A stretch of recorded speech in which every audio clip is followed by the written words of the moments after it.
Last week, Mr. Desandre talked about using the zigzag method for adding fractions. So what we want to do today is review that a little bit and give you a chance to practice with that. So by way of review, if we have 1/2 plus 1/4, okay. Again, this is a method for finding the common denominator. Don't get this confused with actually doing multiplication division. We are multiplying so that we can perform the addition problem. So we do, the first thing we do, number one, is we multiply this number times this number. Draw a line here. 1 times 4 is 4. Then number 2, 2 times 1 is 3. And we bring down the plus sign. Then we come straight across. 2 times 4 is 8. Then all we have to do is we have our common denominator now is that 4 plus 3 is 7 over 8. That's our answer. If we were to turn this into a subtraction problem, it would be just as easy to do. So let's look at 1/2 minus 1/4. Okay? The same thing. It's even more critical to start up in this left corner with subtraction, because if you don't, your numbers will be in the wrong order for the subtraction of the integers. Okay? So I start here. Okay? 1 times 4 is 4. I bring down my minus sign. Okay?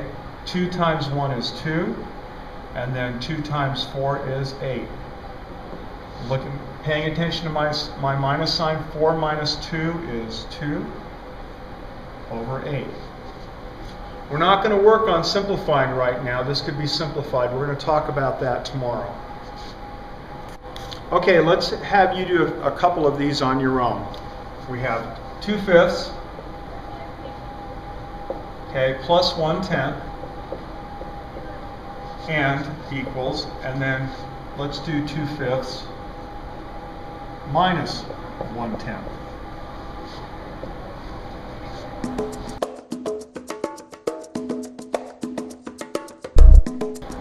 Okay, it's time to check our work. We start up in the left-hand corner. 2 times 10. We're going to work over here. 2 times 10 is 20. We bring the sign over. Okay.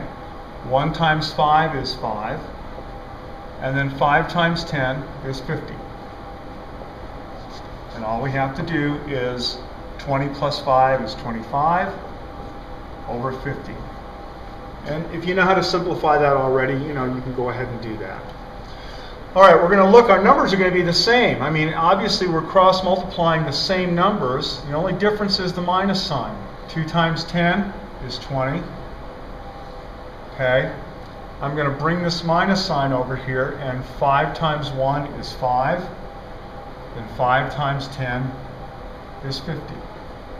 Okay, 20 minus 5 is 15 over 50.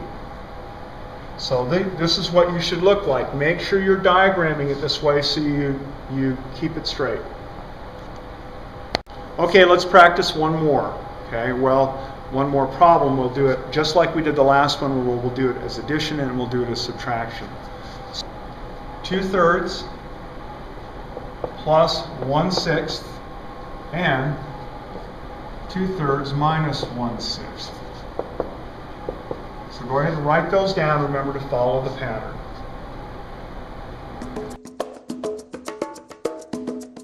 Again, start in the upper left-hand corner.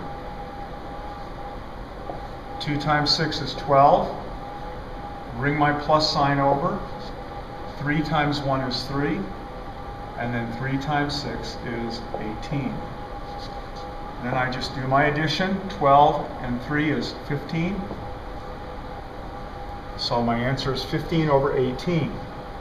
On the subtraction problem, same thing, same process. 2 times 6 is 12. I bring my minus sign over this time, or my subtraction. Then 3 times 1 is 3. 3 times 6 is 18.